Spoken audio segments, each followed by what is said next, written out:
인사하겠습니다. 네, 성탄이 다가왔습니다.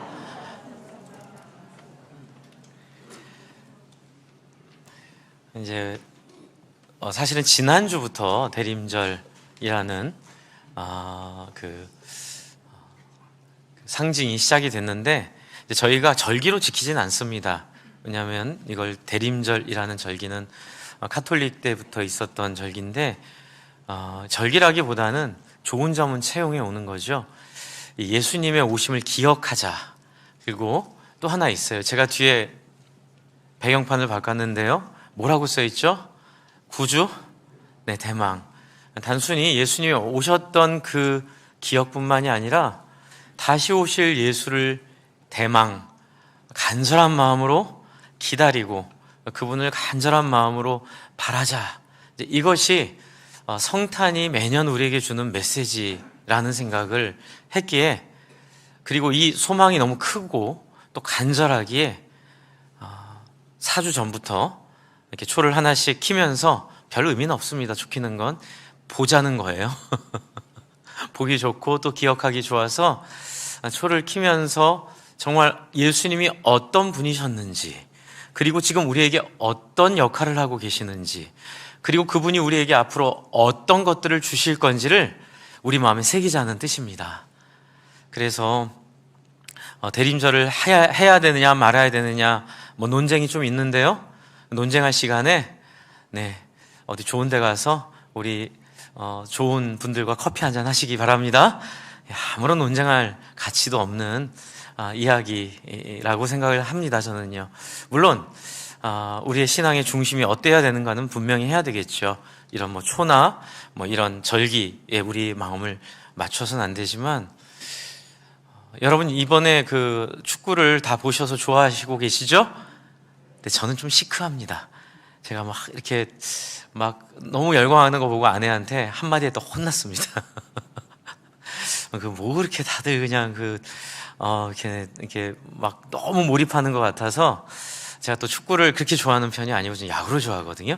그래서 이제 코리안 시리즈 이럴 때 이제 제가 또 그렇게 되는데, 그래서 좀 시크하게 있다가 이제 그 아내랑 같이 보면서 혼 많이 났어요. 예, 못 넣을 수도 있지, 질 수도 있지, 제가 찬물을 계속 끼얹었거든요. 그러다가, 마지막에, 이제 골을 넣는 거, 그것도 좋았습니다. 근데 진짜 제 인상에 엄청 강하게 남은 장면이 하나 있었어요. 그래서 여러분 다 이 월드컵 16강 간 장면의 이제 홍수 속에 지금 계시는 건 알지만, 제가 오늘 이 본문과 이 장면이 너무 잘 맞는 것 같다는 생각이 들었어요. 그래서 제가 잠깐 보여드릴게요. 소리는 일부러 제가 제거를 했습니다. 우리 손흥민 선수가 딱 종료 휘슬이 딱 불리자마자 한 행동이에요. 뭔지 한번 보시죠. 소리가 있네요.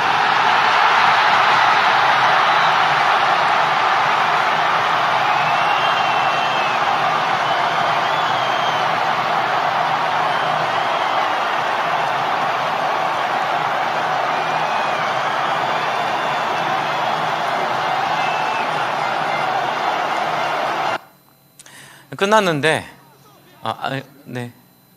이제 안 보이시죠? 끝났는데, 선수들이 다 우는 거예요. 그런데 이 우는 게 그냥 우는 게 아니고요. 정말 모든 감정이 다 동원돼서 통곡을 하더라고요. 왜 저럴까? 여러분 왜 그럴까요? 그뿐만 아니라 그 경기장에 있었던 응원단들, 그리고 그 코치들, 심지어는 아파트 밤에 늦었는데도 소리들이 들리고, 어떤 아파트는 완전히 다 함성을 질렀다고 하는 그 이야기를 들었고, 또 광화문에 모였던 또 젊은 친구들은 거기서 열광을 했고, 전철이 가다가 그 안에서 사람들이 다 너무 좋아했다는 얘기를 들었는데, 여러분 왜 그랬을까요? 죄송합니다. 극과 공놀이가 뭐길래 왜 그랬을까요? 간절함 때문에 그런 거죠. 근데 이 안에는 스토리가 있습니다.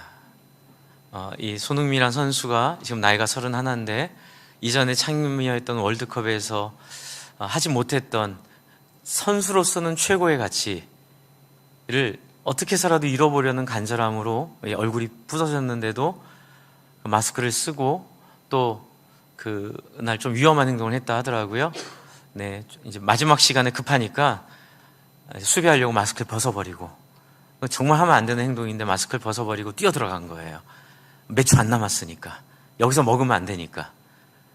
이제 그러다가 다시 마스크를 쓰고 종료일술이 올리니까 그 마스크를 집어던져 통곡하는 모습. 네. 바로 자기가 가지고 있는 가치에 열중하고 또 그것이 그럴 만한 것이었기 때문에 그렇죠. 그렇죠? 네, 축구가 상징하는 국가 대항.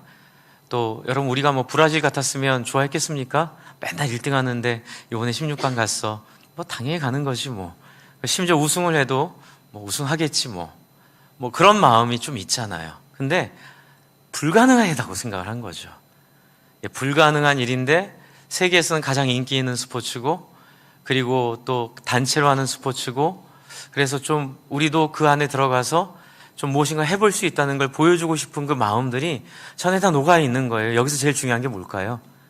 한번 같이 해주실래요? 안 되는 것. 안 된다는 것 때문에 그래요. 네. 그 가나한테 졌을 때 다들 11%, 뭐 확률로 따지면 11%, 뭐 우리의 마음에서는 저건 안 된다. 요번에도 안 됐구나. 그러고 이제 우리는 일상으로 돌아갔는데, 이제 저 선수들이 그 간절함을 가지고 안 되는 거를 되게 하려고 할 수 있는 모든 것들을 쏟아부은 그 결과로 이제 저런 일들이 일어나는 거죠. 여러분 보기 좋죠? 네, 저 친구들 저 아내도 돈 많이 법니다. 뭐 그때 상대편에 있었던 뭐 우루과이 선수 수아레즈인가 그 친구도 돈 많이 벌어요. 그런데도 또 떨어졌다고 이렇게 통곡을 하고, 그렇죠. 그렇게 유명한 메시나 호날두 같은 친구들도 뭐 그거 안 해도 먹고 사는 데 지장 없습니다. 그런데 그것에 그렇게 간절하게 몸을 부딪히고 하는 그 가치로움이 있는 거죠. 여러분 오늘 우리가 읽은 이사야 9장은 바로 그 안 되는 일에 대한 이야기예요. 하나님께서 이스라엘을 부르셨는데 안 돼도 너무 안 됩니다. 율법을 주시고 이스라엘 백성들에게 하나님이 어떤 분인지를 알려주는데 못 알아먹어요. 그래서 하나님께서 어떻게 하시죠? 이제 오늘 이 이야기의 배경이 이제 바로 그 내용들이에요. 죽도록 고생하게 하십니다. 그리고 그것이 그들의 실력이었어요. 축협에서 아무리 많은 돈을 투자하면 뭐합니까? 아무리 좋은 코치를 갖다 주면 뭐합니까? 선수들이 못하면 아무 소용없는 거죠. 바로 그런 거죠.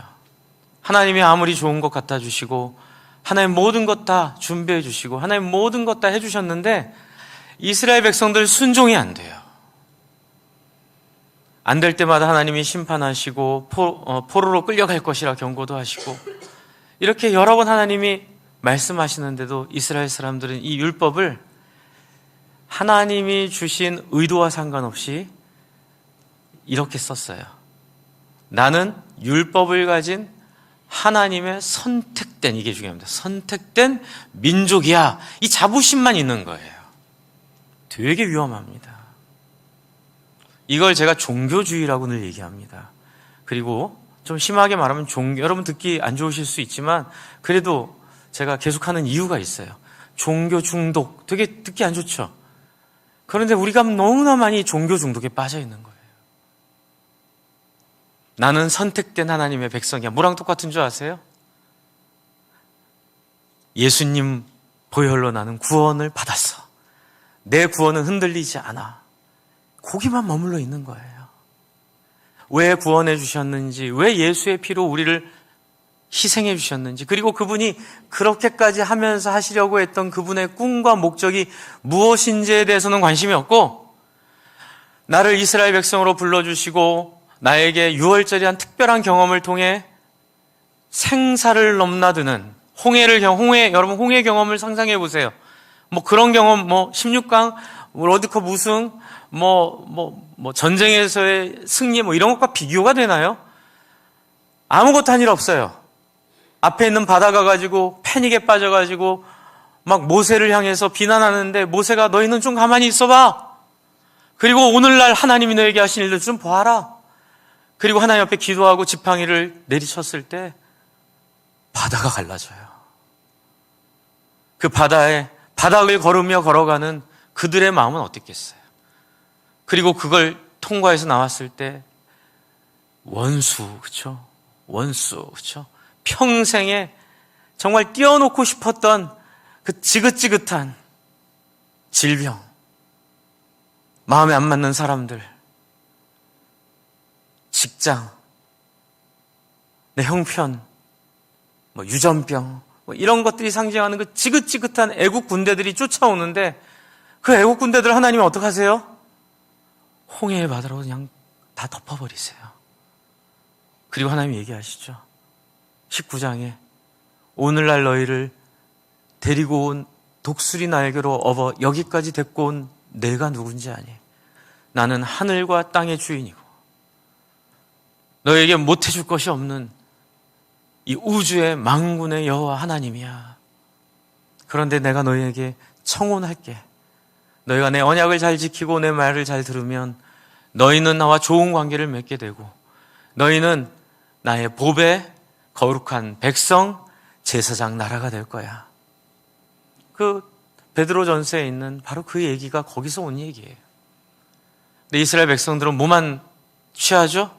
하나님이 왜 그렇게 이스라엘 백성들을 선택하셨는지는 생각 안 하고 난 선택된 백성이야 이러고 자기 멋대로 사는 거예요. 하고 싶은 말 다 하고 사람에 대한 예의나 이런 거 하나도 없고 그리고 물어보면 뭐래요? 목사님, 나는 하나님의 섭리로 선택받아서 예수님 믿고 저는 구원받았습니다. 그런데 그 안에 하나님이 왜 그렇게 하셨는지에 대한 이해도 없고 생각도 없고 거기에 대한 간절함도 없으면 어떻게 돼요? 16강 안 가면 되지 선수가 설렁설렁 공 차고 그렇죠? 골 들어가다 쫓아가다가 에이 골 들어갈 것 같아. 그래도 우리가 이기게 돼 있어. 이렇게 돌아서는 모습 여러분 보기 좋아요? 나빠요? 나쁘죠. 그런 게임을 왜 봐요 우리가? 그런데 요즘 이스라엘 백성들이 그런 게임하고 있는 거예요. 하나님은 정말 간절한데 너희는 16강은커녕 예선도 못 들어갈 팀인데 내가 너희들을 도와줘서 내가 너희들과 함께해서 너희들이 정말로 외인구단 그 공포의 외인구단 만화와 같이 정말 어디 버려지고 어디 그렇죠 쓸모없고 그렇죠 어디 다치고 이런 선수들을 모아서 내가 너희들을 한번 잘 훈련해서 우리 우승 한번 해보자. 우승이요? 하나님 우리 우승시켜줘. 땡큐. 그러고 노는 거예요. 맨날 뭐라 그러면 우린 선택받았어요? 우린 예수 믿고 구원받았어요? 이러고 있는 거예요. 지난주에 박영수 목사님 꿈인지 생신인지 왜냐면 제가 그분을 청년 때 그분 책을 읽고 목회자가 되기로 결심했던 가장 결정적인 이유 중에 하나가 그분의 하나님의 열심이라는 책이었는데 그 책의 내용이 어떤 거였냐면요 바로 성경의 스토리예요. 스토리. 하나님의 이야기를 듣다 보니 하나님이 좋아지는 거예요. 그래서 제가 박영수 목사님한테 그랬어요. 목사님, 저는 목사님 책을 읽고 하나님이 좋아졌어요. 그래서 1990년에 나온 책 하나님의 열심을 책장에서 꺼내서 가져가서 2022년 그렇죠? 12월 2일 날 사인을 받았어요. 너무 좋더라고요. 근데 그날 박영수 목사님이 이틀을 만났거든요. 단체로 하루 만나고 그 다음 날은 개인적으로 만났는데 이틀 동안 계속 주신 말씀이 그거예요. 한국교회 문제는 자기가 생각했을 때 3단계가 있는데 첫째, 둘째는 됐대요. 예수님을 믿고 영생 얻고 두 번째 예수님을 믿고 영생 얻었기 때문에 우리의 삶이 행복해지고 우리의 삶이 복받는 것까지만. 근데 3단계로 못 나가고 있다는 거예요. 그건 뭐냐면 하나님이 원하시는 그 간절한 소망을 따라 예수의 모습을 본받고 예수처럼 하나님의 백성처럼 살 마음도 없고 의지도 없고 생각도 없는 그게 한국교회가 갖고 있는 가장 결정적이고 무서운 우리의 문제. 왜 무서운지 아세요? 그렇게 해서 천국 가도 천국이 별로 재미없어서 그래요. 여러분 천국 가고 싶으세요? 그런데 천국이 재미없으면 어떡하실래요? 천국이 내 취향이 아니면 어떡하실래요? 그래서 천국이 여러분이 취향이 되게 하려고, 천국이 여러분에게 입에 딱딱 붙는 행복의 자리가 되게 하려고 여러분을 이 땅에서 어떻게 해요? 하나님의 열심으로 우리에게 고난도 주시고, 우리에게 어려움도 주시고, 우리에게 몸싸움도 하게 하셔서 극복하게 하는 그 마음을 통해 이게 얼마나 소중한지, 그리고 이 과정을 통하여 사람들과 함께 잘 지내는 것이 얼마나 중요한지 하는 우리에게 알려주시기 위해 이 땅에서의 삶을 살게 하시는 거예요. 이 과정 속에 뭐가 있냐면요, 돈을 안 주시기도 해요. 그래서 그 박영선 목사님 계속 강조하셨던 게, 사람들은 예수를 자꾸 우상 섬기듯이 믿으려고 그런대요. 우상의 특징은 뭐죠?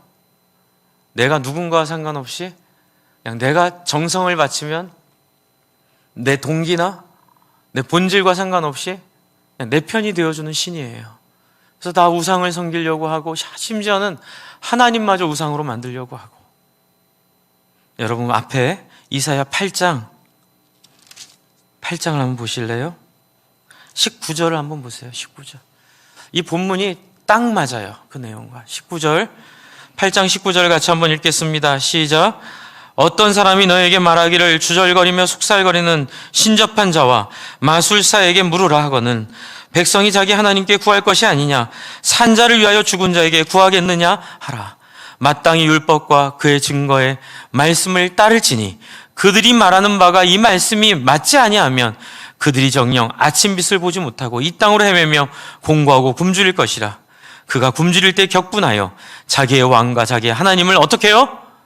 저주할 것이며 위를 쳐다보거나 땅을 굽어보아도 환난과 흥황과 고통의 흑암뿐이니 그들이 심한 흥황 가운데로 쫓겨 들어가리라. 이게 누구 얘기냐면요, 이스라엘 백성 얘기예요.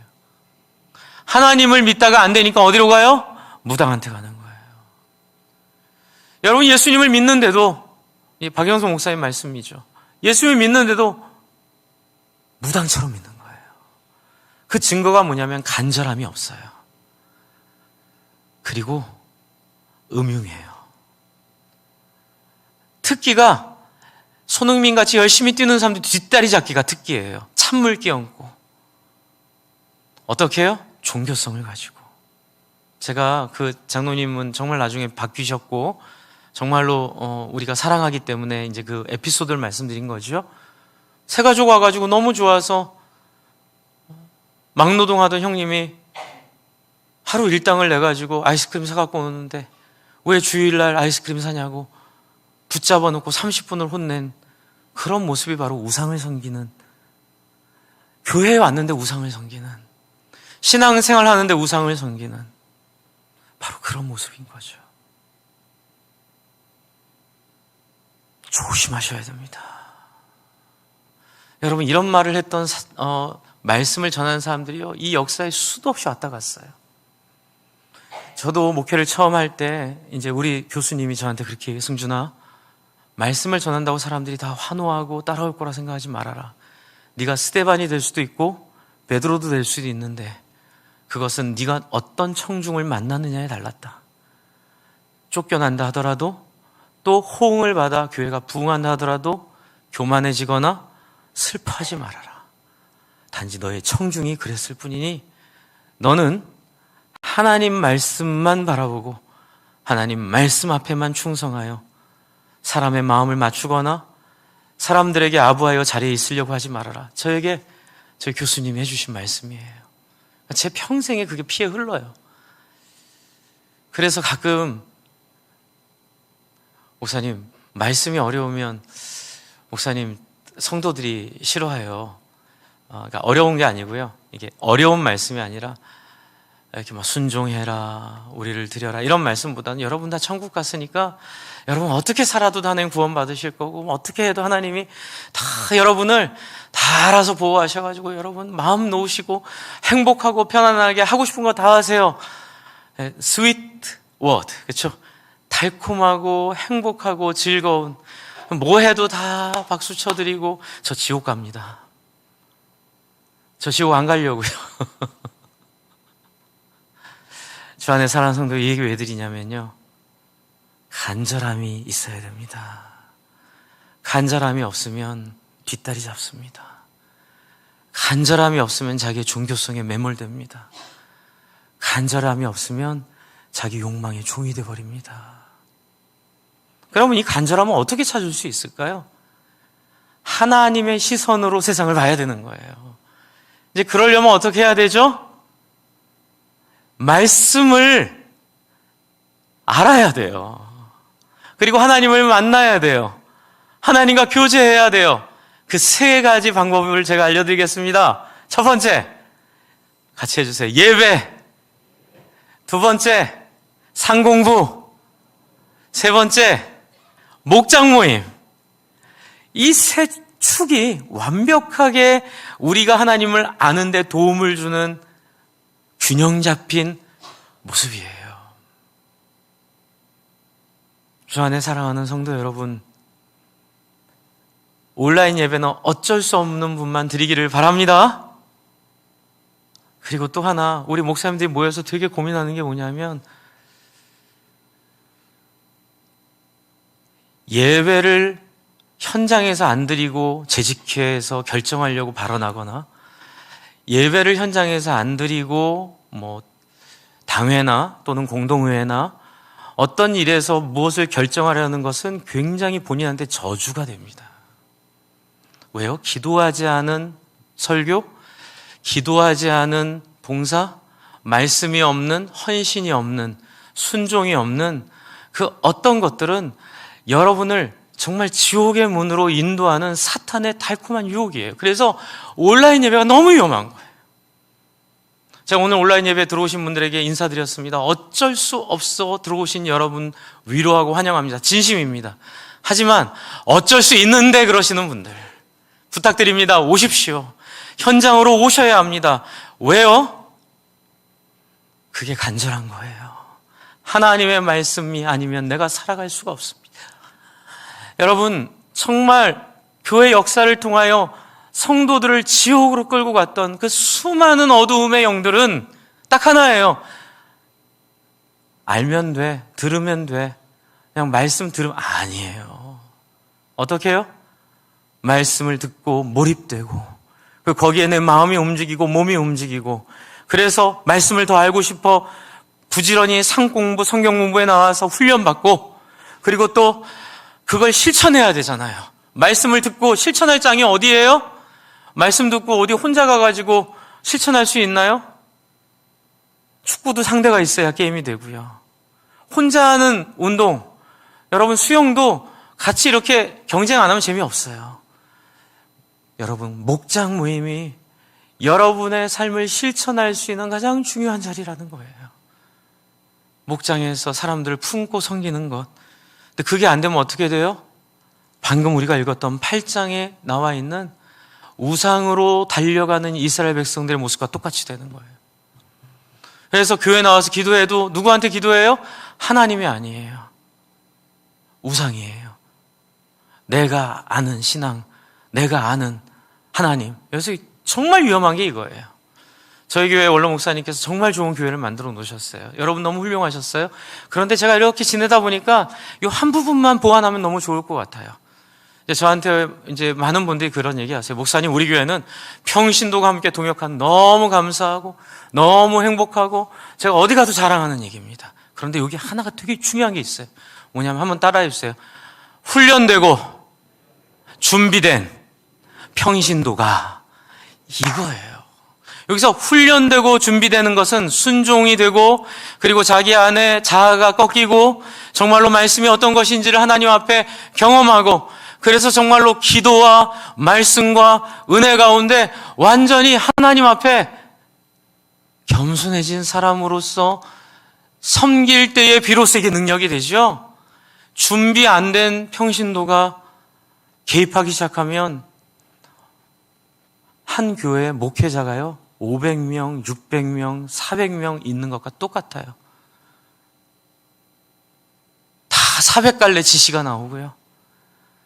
제가 이래서가 아니라 여러분, 성경이 말하고 있는 명확한 것은 말씀을 가르치는 자가 여러분에게 말씀을 통하여 하나님의 뜻을 알려드리고 여러분이 거기에 같이 해주세요. 따라해주세요. 순종하여. 그렇게 여러분을 내려놓을 때에 그때 비로소 아름다운 동역자가 되심을 기억해 주시기 바랍니다.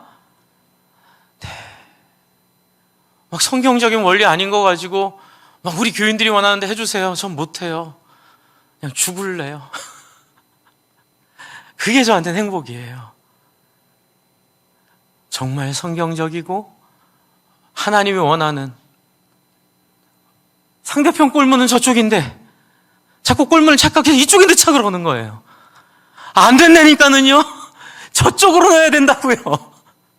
근데 저보러 목사님 너무 권위적이세요. 그래요. 저 권위적일래요. 그래도 저쪽이에요. 저쪽으로 안 넣으면 진다고요. 이쪽으로 넣으면 다 슬퍼진다고요. 저쪽이에요. 주 안에 사랑하는 성도 여러분, 바로 이게 이사야와 이스라엘 백성들이 갈등하던 갈등이었어요. 이스라엘 백성들 더럽게 말 안 듣습니다. 정말 선택받은 백성이라는 거 하나만 가지고요, 교만해가지고 하나님의 간절함, 하나님의 눈물, 하나님의 마음에 하나도 안 들어와요. 그래서 하나님 결심하시죠. 하나님 결심하세요. 그것은 바로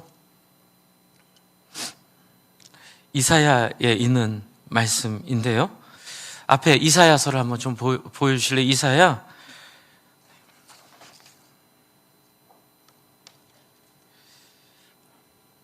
62장 1절부터 있는 내용을 이스라엘 백성들이 모르는 거예요. 하나님의 이 간절한 소원이 사실은 이 9장에 담겨져 있어요. 제가 읽어드릴게요. 이게 하나님 하신 얘기예요. 하나님이 어떤 마음을 갖고 있는지. 이스라엘 백성들, 우린 구원받았으니 다 됐어요. 뭐든지 다 우리가 대적하면 다 질 거예요. 우리는 이 땅을 다 정복할 거예요. 하나님 뭐예요? 나는 뭐가요? 시온의 의가 빛같이, 예루살렘의 구원이 횃불같이 나타나도록, 이게 되게 중요해요. 여러분, 하나님 목적은 명확합니다. 그냥 단순히 하나님이랑 친해서 무엇이 되는 게 하나님의 뜻이 아니에요. 하나님이 선택한 이유는, 같이 해주세요, 합당한 자격을 갖춘, 실력을 갖춘 그런 증거가 있는, 그게 뭐냐면 시온의 의가 빛나는 거예요. 그러니까 이스라엘을 부르신 목적은 뭐냐면 하나님의 마음이 투영되는 사람들로 세우려고 하나님 이스라엘 부르시고 율법을 주신 거예요. 율법을 통해 내가 이런 하나님이니 너희도 이런 율법을 능히 감당할 수 있는 사람이 되길 바란다. 그래서 제가 늘 말씀드리죠. 내가 싫어도 하나님이 원하시기 때문에 하고, 내가 하고 싶어도 하나님이 원하시기 때문에 안 하는, 그게 바로 의로운 사람이에요. 나는 시온의 의가 빛같이, 예루살렘의 구원이 횃불같이 나타나도록 시온을 위하여, 빨간 글씨 같이 읽겠습니다. 시작.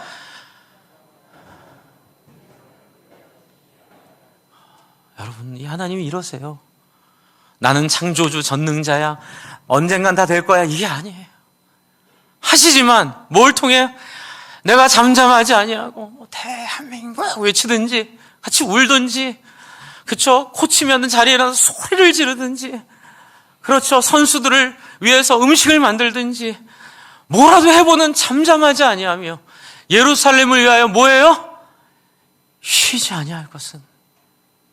2절, 이방 사람들이 내 공의를, 무당이 내 영광을 볼 것이요, 너는 여호와의 입으로 정하실 새 이름으로 일컬음이 되고. 그건 뭐냐면 내가 너희를 실력 있는 자로 만들고 싶어.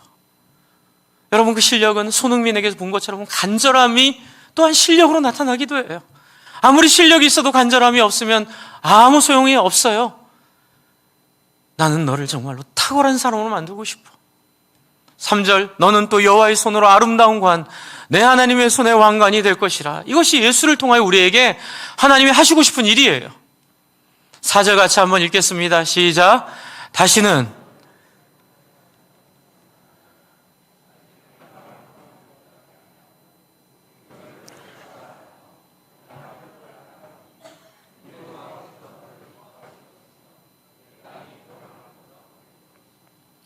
하나님의 소원이 뭐예요? 우리를 헵시바, 뷸라 이런 거예요. 다 정말 너 정말 멋있다. 손흥민 좋아하잖아요, 요즘에 사람들이. 너 정말 대단하다. 사람들이 막 계속 그 짤을 올리고 계속 그 친구를 계속 좋아해주고 그런 영광을 갖게 할 영광스러운 자리에 올려주겠다는 거예요.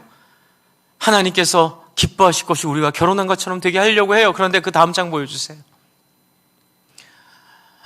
마치 청년이 처녀와 결혼한 같이 내 아들이 너를 취하겠고 신랑이 신부를 기뻐한 같이 하나님이 너를 기뻐하시리라. 그리고 뭐라 그러죠? 6절 같이 읽습니다. 시작.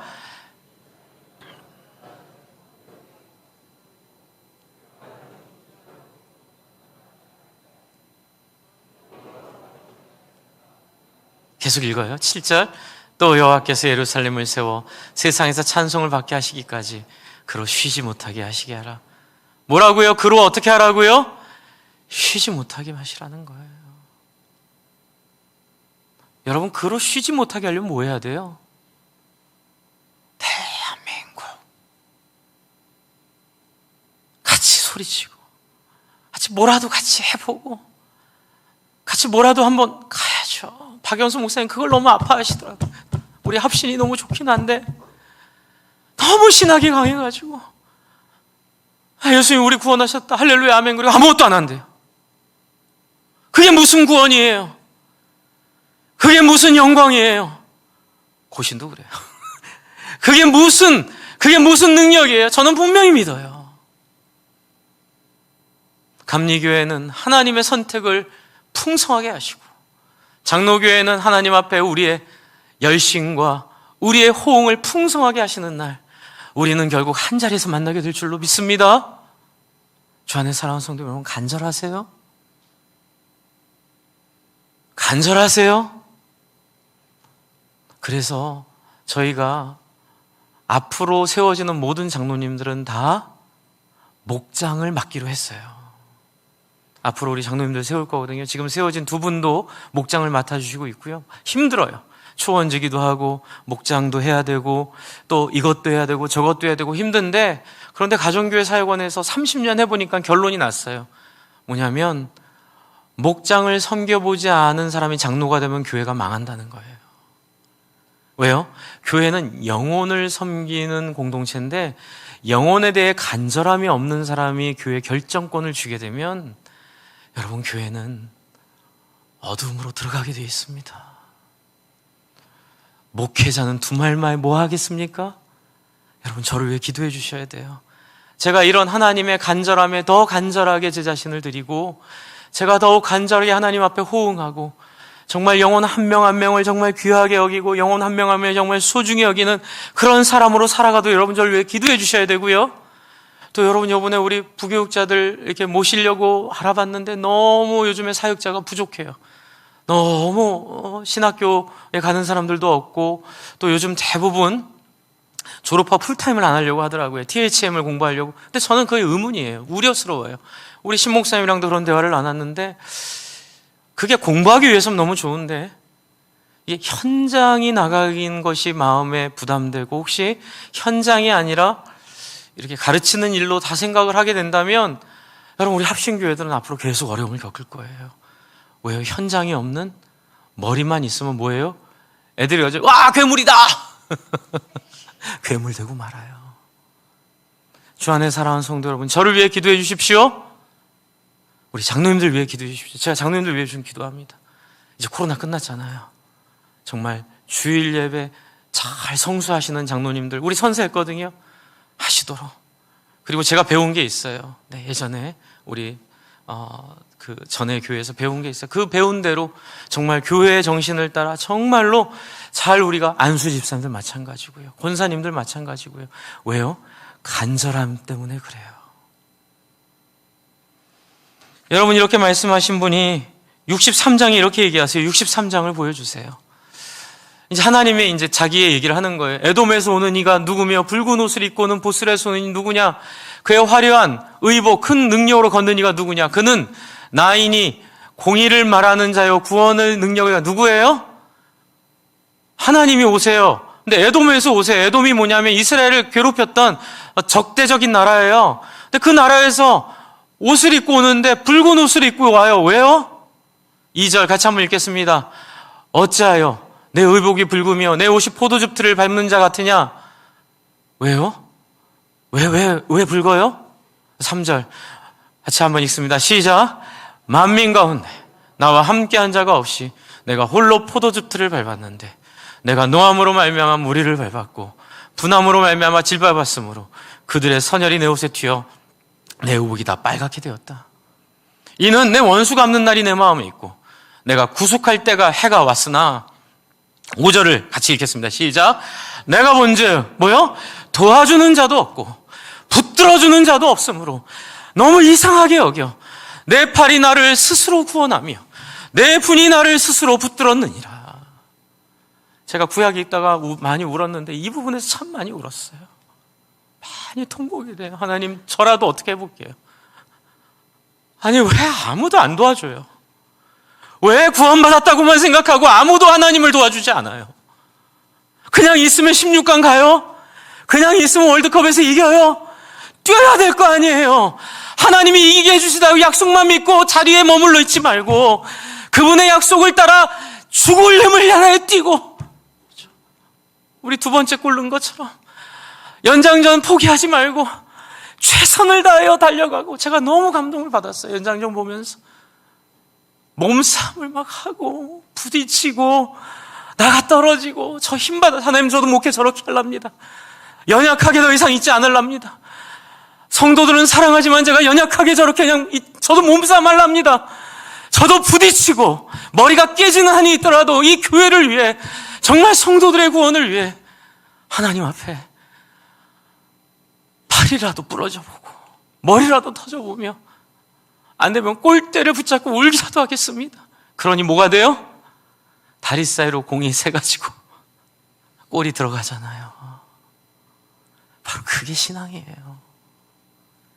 근데 이게 안 되는 거예요, 이게. 그래서 오늘 본문에 보시면 9장으로 다시 돌아갈게요. 이사야 9장. 이게 여기가 연결이 돼요.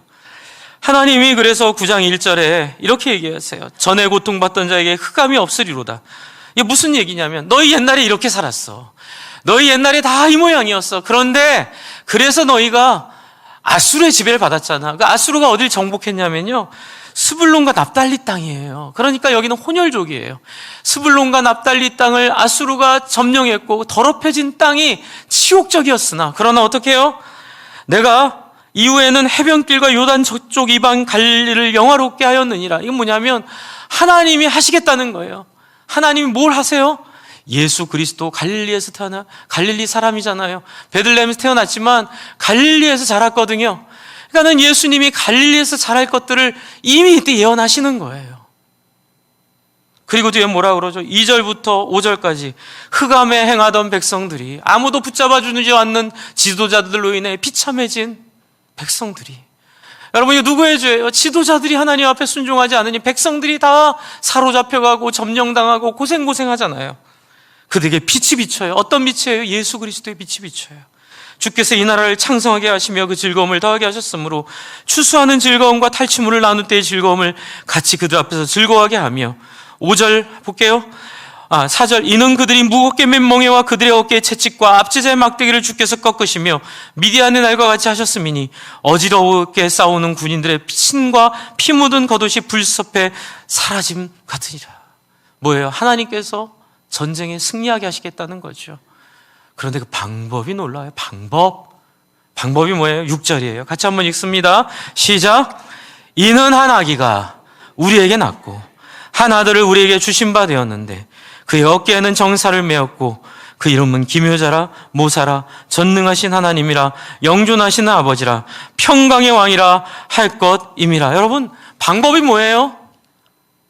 에게 그 선수들 가지고 월드컵 우승을 하겠다고요? 에게 그런 사람들 데리고 뭘 하겠다고요?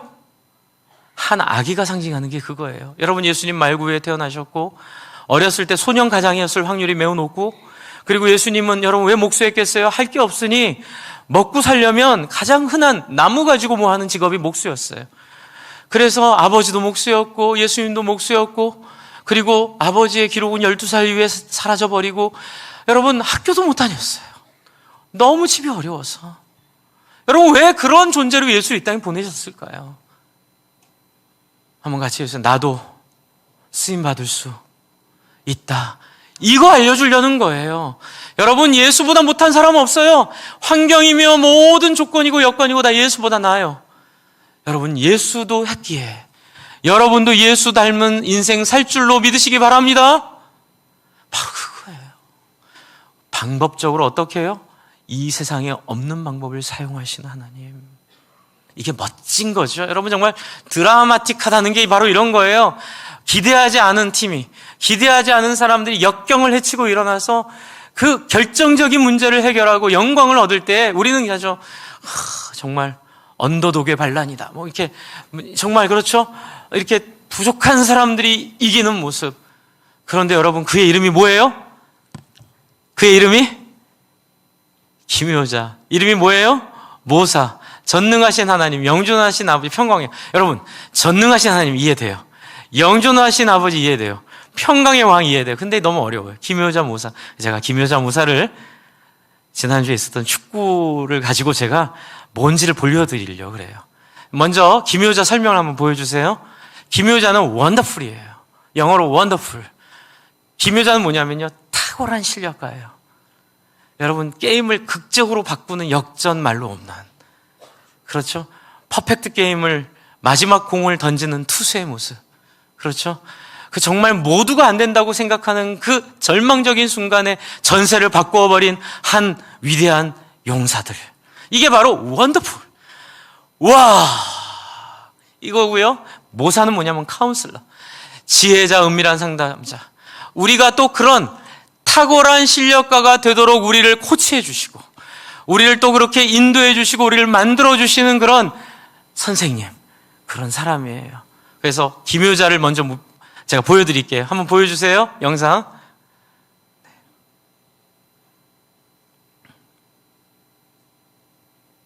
네, 아까 전에 보여주셨던 그 영상이 이어지는 영상이에요. 네. 아니요, 그 전 영상입니다. 이 영상 아닙니다. 네. 그 전에, 네. 다 보여드리네요. 뭐 보여드릴지. 기억나세요? 딱 넣었을 때 어떠셨어요? 이게 기묘자예요. 원더풀. 우와! 이야! 어떻게 저렇게? 기적과 같아. 많이 보셨죠? 바로 저게 원더풀이에요. 기억하시겠죠? 저런 탁월함을 누가 갖고 계세요? 하나님 갖고 계세요. 그럼 모사는 뭐예요? 그 다음 장면. 네. 그 다음, 네, 영상이 있습니다. 네.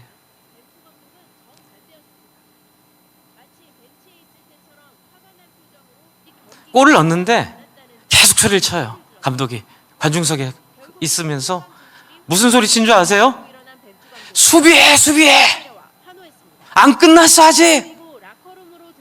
그리고 옆에 있는 사람한테 말해요. 무전하는 것 같아요. 사람을 어떻게 바꾸라고. 여러분 지금 선수들은 골을 넣었다고 좋아가지고 막 흥분해 있는데, 모사는 뭐예요? 카운슬러 뭐예요? 아직 안 끝났어. 지금 몇 분 남았어. 여기서 골 먹으면 다 허사가 돼. 그러니 어떻게 해야 돼? 빨리 정신 차리고 수비로 들어가. 여러분 이게 카운슬러예요. 여러분 예수님은 우리에게 어떤 분이세요? 실력자이시고 저와 여러분을 실력자로 만들어주시는 분이세요.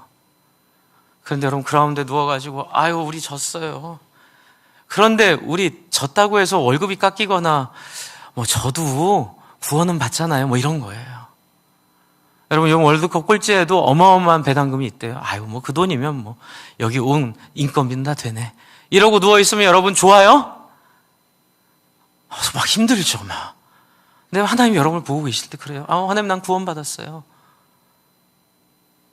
목사님 뭐 그렇게 뭐 자꾸 이렇게 전도하자 그러시고 VIP 자꾸 하자 그러시고 막 그냥 뭐 이거저것 해야 돼요. 왜? 하나님 너무 간절한 거예요. 목사님, 안 돼요. 안 돼. 제가 우리 교회에서 가장 많이 들은 얘기야. 안 돼요. 안 돼. 너무 속상해. 안 되긴 뭐가 안 돼요. 안 하니까 안 되지. 해보세요. 하나님의 영이 여러분과 함께 하실 줄을 믿으시기 바랍니다. 안 될 일을 가능하게 하실 줄을 믿고 울고 통곡하고 그 앞에 항상 몸부림치고 하나님 어떻게 살아도 해주세요. 하나님의 일을 위한 거예요. 하나님 도와주세요.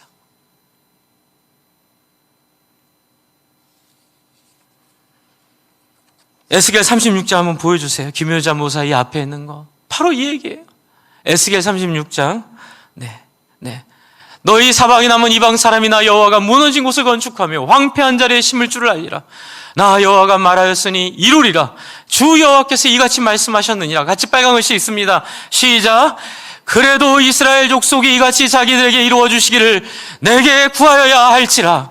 내가 그들의 수요를 양떼같이 많아지게 하되 제사드릴 양떼 곧 예루살렘이 정한 절개의 양무리 같이 황폐한 성읍을 사람의 때로 세우리라.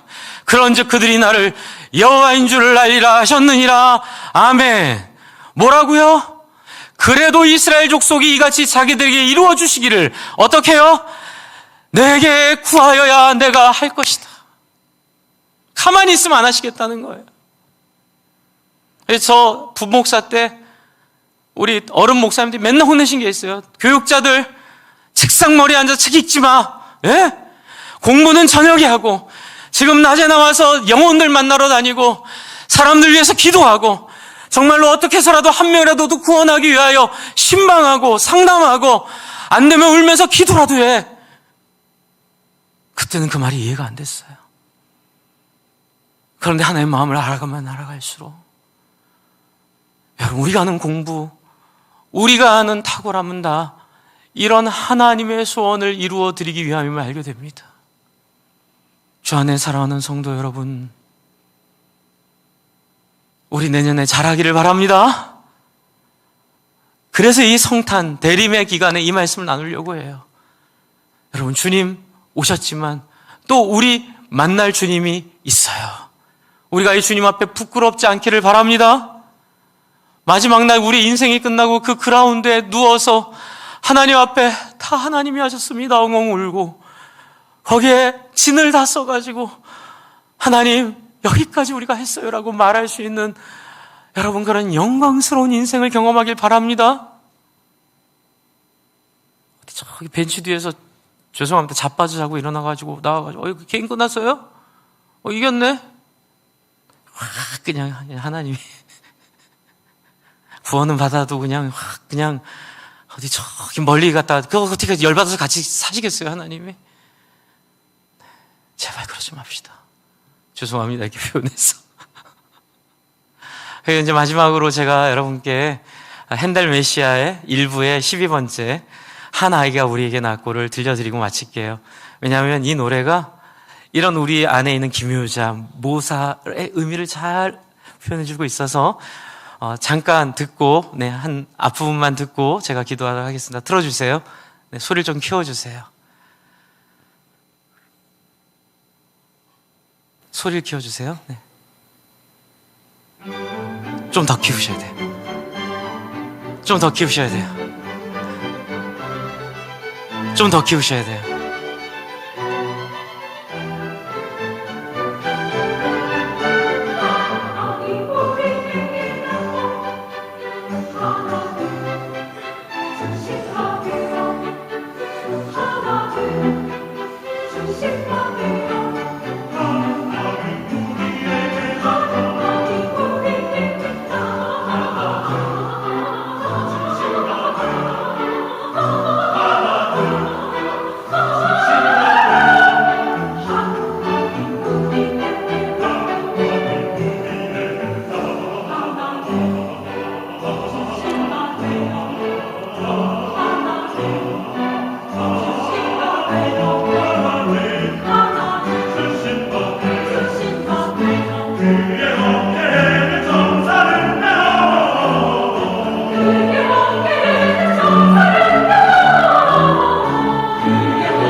그렇죠? 우리 잠깐 기도해야 할까요? 하나님 앞에 그분은 원더풀, 그분은 실력자, 탁월한 분, 그리고 그분은 여러분의 그 탁월함을 줄 수 있는 모사, 카운슬러, 여러분의 상담가, 여러분의 코치, 여러분의 목자, 여러분의 교사세요. 그리고 그분은 전능하신 하나님, 영광의 왕, 영존하시는 분, 평강의 왕, 힘만 센 뿐만이 아니라 그 힘을 평강을 통하여 우리에게 베풀어 주시는 완벽한 분이세요. 여러분, 이분이 최선을 다하여 간절한 마음으로 선수를 모으고 계세요. 여러분, 이 시간 마음에 결단하시기 바랍니다. 하나님, 제가 거창한 거 아니더라도 교회 쓰레기 하나 줍고, 또 영혼들 섬기고 사랑하는 따뜻한 말 한마디, 표정 하나, 또 여러분 예배에 소홀했던 분들이 있으면 결단하세요. 여러분, 직장이 문제가 된다면 직장 하나님 앞에 기도하세요. 정말 목숨을 걸고 하나님, 제가 예배만큼은 지켜야 합니다. 이 예배를 지키는 모든 방해되는 것들을 하나님 앞에 결단하오니 하나님 인도해 달라고 기도해 보세요. 여러분, 이 시간 여러분 안에 모든 말씀과 또 예배와 또 목장 모임을 방해하는 모든 어두운 것들을 제어해버리고 하나님 앞에, 그 실력과 하나님 앞에 이 시간 같이 한번 묵상하고 우리 기도하도록 하겠습니다. 하나님,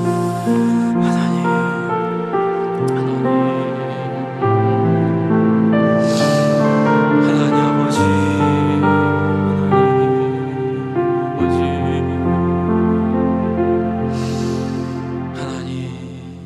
하나님 아버지, 하나님